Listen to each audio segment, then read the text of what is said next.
So we're back at Universal Orlando, and today we're talking about common Universal Orlando mistakes that most people make, but you don't have to. If you're still in the planning stages for your Universal vacation, I am a Universal travel agent. I would love to help you out. I will leave my contact info in the description below, and also make sure to like this video and subscribe for more Universal Orlando travel tips. Now, let's get into these Universal mistakes.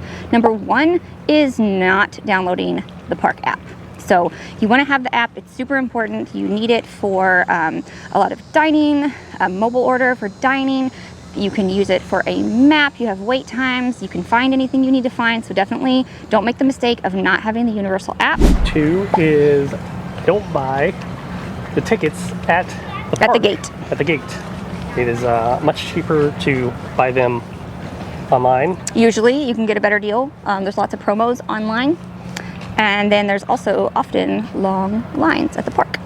So number three is going to be staying off property. It does seem cheaper at first to stay off property at Universal. However, and it is cheaper, but you're really missing out on a lot.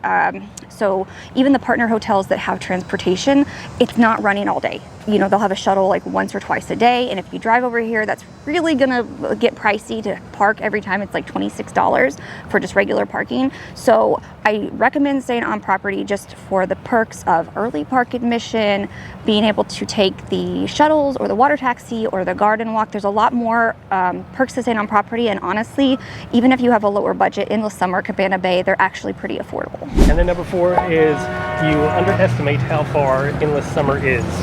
So, pro tip, don't try to walk. You don't want to walk. Also, it's not. Florida drivers are crazy. Yeah, it's not super safe due to the fact that Florida drivers are crazy. We know because our insurance is outrageous. It is. So I really recommend Cabana Bay if you can. It has better pools. It's a lot closer. Now, if Endless Summer is what works best for your family, that's fine, but make sure to take the bus. And of course, you know I'm not a morning person whatsoever. But, it is worth it to take advantage of the early park admission. This morning was absolutely crazy. The lines were long. After early park admission. After early park admission, yeah. So it's a common mistake to not take advantage, but you definitely should take advantage of early park admission. Number six is only spending 1 or 2 days at Universal. I understand that Universal used to be kind of a one-day destination from your Disney trip. It is not like that anymore, and especially with Epic opening up next year. It's already, just with the 3 parks, it's a multi-day experience. Even if you don't go to Volcano Bay and only go to Universal Studios or Islands of Adventure, you really need, I don't know, 3 to 5 days to truly get a good experience. So a lot of people think that it's just like a 1 or maybe a 2-day thing, and I would highly recommend that you don't make that mistake and stay for at least 3 days and more if you can. And then another mistake you don't want to make is forgetting to bring sunscreen. Like today, the sun's actually out. And it was in the 40s this morning, but it's warmed up and the sun is out. So the sun will burn you, especially if you don't tan easily. Or if you live somewhere where you just don't have a lot of exposure to the sun, the Florida sun is pretty brutal. So another common mistake is only going one way on the Hogwarts Express. Now, the experience on the Hogwarts Express is different both ways. So when you go from Diagon Alley or King's Cross to Islands of Adventure, it's one experience versus going from Islands of Adventure back over here. So make sure that you ride the Hogwarts Express both ways. So another mistake you don't want to make is passing up the opportunity to get the photo pass, which is really good to have whenever you're doing rides. They have spots in the park where you can take pictures, and so it's good to have that photo pass that you can use to go back and see all your pictures and memories that you took. And there's photographers all over the park too who will take pictures, so if you're used to not like having one member in the picture because they're always taking it, make sure to take advantage of the photo pass. On a day like today, it's very crowded and busy on rides especially.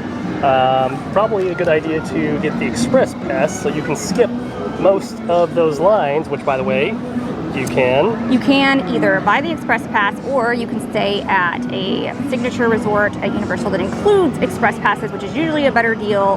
We have a video about that, which we'll link up here somewhere. But if you're going to be here during a busy time, like around Christmas, Thanksgiving, right now we're here the weekend before Thanksgiving, it can be a really good idea to have an express pass. Otherwise, you're going to spend a lot of time just waiting in line. Very common mistake is assuming that you will not get wet on a water ride. There are 3 water rides here at Islands of Adventure. There is Popeyes and Bluto's Bill Draft Barges. There is Jurassic Park River Adventure. What's the other one called? Oh my Ripsaw. God. Ripsaw Falls. And on Jurassic Park River Adventure, you might not get too wet. On the other Depending on the row. Depending on the row. Third row is going to be the least likely to get wet, but you still might. But on Ripsaw Falls, and especially on Popeyes and Bluto's Bill Draft Barges, you are going to get soaked. I'm not even kidding, soaked. I've been on Popeyes and Bluto's in a poncho and still got completely soaked. So be prepared for that. Bring a change of clothes, have extra socks, have money set aside for the people dryer that they have. Do something, but just know, don't make the mistake of thinking that you will not get wet on the water rides in Islands of Adventure.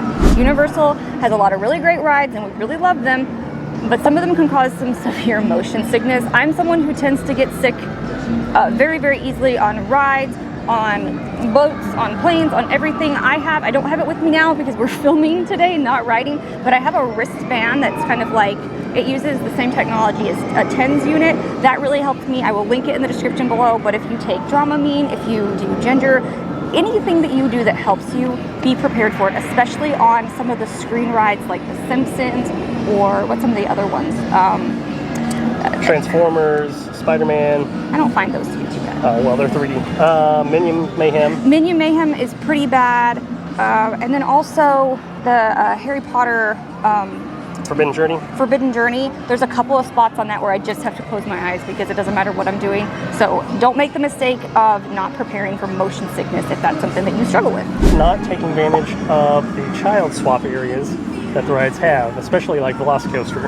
Yes, all of the rides have child swap areas. So if you are traveling with a child or children and it's just, 2 adults or something, so you can't leave the kids, obviously you can ride, and then you just ask for child swap when you get to the ride. They'll tell you where to go, and then usually the child swap area is themed for that ride, but age appropriate for children. Obviously it's not going to be super scary, but for example, the Velocicoaster has Camp Cretaceous playing, so that's a lot of fun for little kids. And then really all of, they'll do Harry Potter and the Wizarding World ride. So definitely take advantage of child swap. Don't just leave someone not riding. And then last but not least, the biggest mistake you can make is not booking with a travel agent. So I'm a little bit biased because I am a travel agent, but you can really save yourself a lot of hassle if you do book with a travel agent who's very experienced in Universal. If you need some help planning your Universal vacation, I will leave my info in the description. There is a lot of knowledge and a lot of things about Universal, and Universal used to be kind of a simple destination. People don't think it's complicated because it is not as complicated as Disney, but it can be kind of complicated. It's hard to figure out.